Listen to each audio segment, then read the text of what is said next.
ಇವತ್ತು ನಾವು you V visible spectrophotometer ಹೇಗೆ ಆಪ್ರೇಟ್ ಮಾಡೋದು ಅಂತ ಹೇಳ್ಕೊಡ್ತೀನಿ. Okay, so first switch on ಮಾಡ್ಕೋಬೇಕು.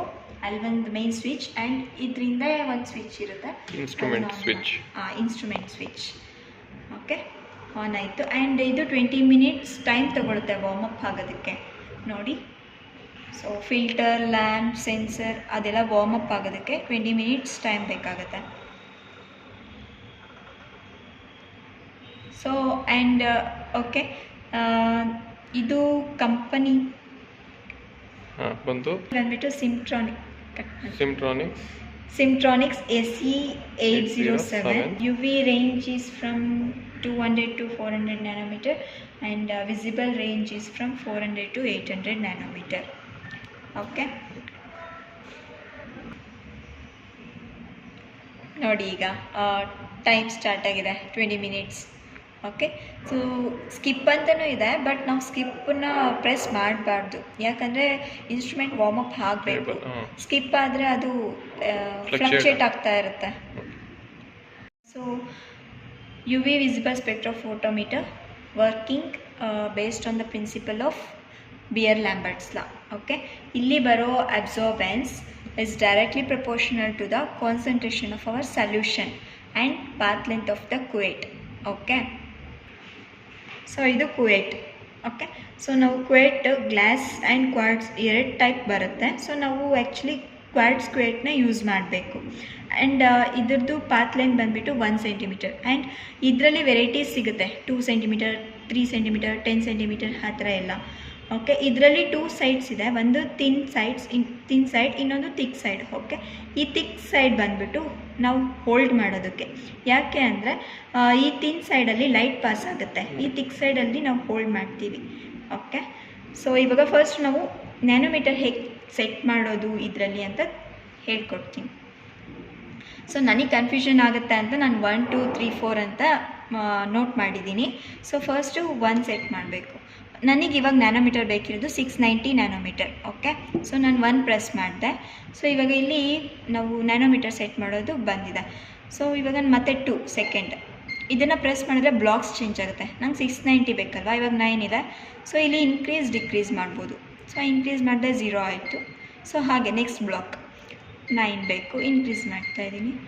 ನೆಕ್ಸ್ಟ್ ಇನ್ನೊಂದು ಬ್ಲಾಕ್ 690. ನೆಕ್ಸ್ಟ್ 690 ಆದಮೇಲೆ ನೆಕ್ಸ್ಟ್ ಎಂಟರ್.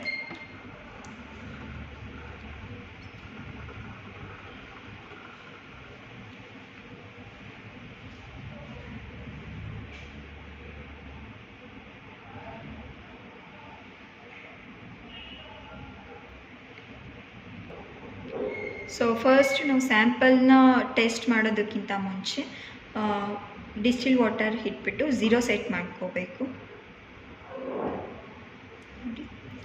ಆ್ಯಂಡ್ ಈ ಥಿನ್ ಸೈಡ್ ಇದೆ ಅಲ್ವಾ, ಅಲ್ಲಿರೋ ವಾಟರ್ನೆಲ್ಲ ನಾವು ಕ್ಲೀನಾಗಿ ವೈಪ್ ಮಾಡ್ಕೋಬೇಕು.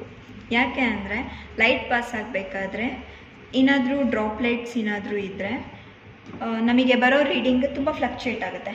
ಆ್ಯಂಡ್ ಇಲ್ಲಿ ನೋಡಿ, ನಾನು ಹೀಗೆ ಇಡ್ತಾಯಿದ್ದೀನಿ. ವೈ? ಬಿಕಾಸ್ ಲೈಟ್ ಪಾಸ್ ಆಗೋದು ಈ ಥರ ಇರುತ್ತೆ, ಅದಕ್ಕೆ. ಸೊ ಇಟ್ಬಿಟ್ಟು ಕ್ಲೋಸ್ ಮಾಡಬೇಕು. ಕ್ಲೋಸ್ ಮಾಡಿದ್ಮೇಲೆ ಒಂದು ವ್ಯಾಲ್ಯೂ ಬರುತ್ತೆ, ಕಾನ್ಸ್ಟೆಂಟ್ ವ್ಯಾಲ್ಯೂ ಬರುತ್ತೆ. ಸೊ ಇದನ್ನು ನಾವು 0 ಸೆಟ್ ಮಾಡ್ತಾಯಿದ್ದೀನಿ.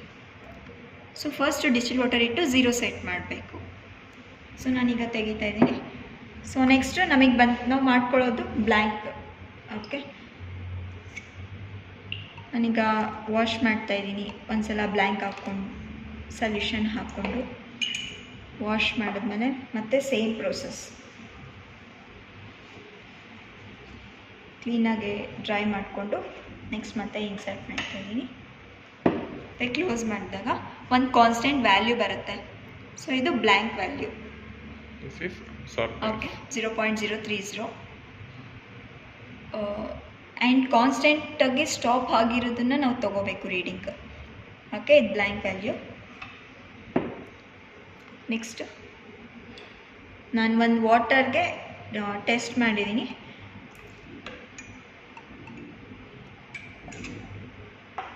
So same.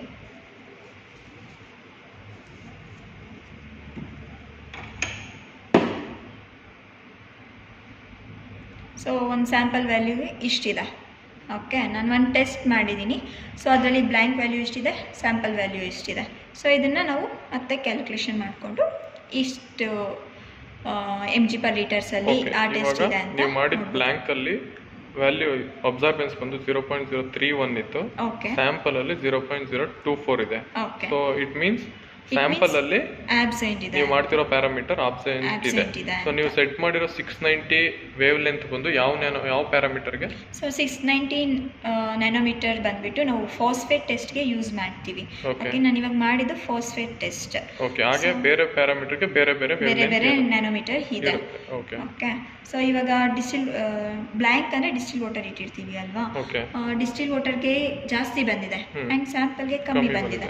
ಇಟ್ ಮೀನ್ಸ್ ಆ ಸ್ಯಾಂಪಲಲ್ಲಿ ಡಿಸ್ಟಿಲ್ ವಾಟರ್ಗಿಂತ ಕಮ್ಮಿ ಇದೆ, ಕಮ್ಮಿ ಇದೆ ಆ್ಯಂಡ್ ಆಬ್ಸೆಂಟ್ ಇದೆ.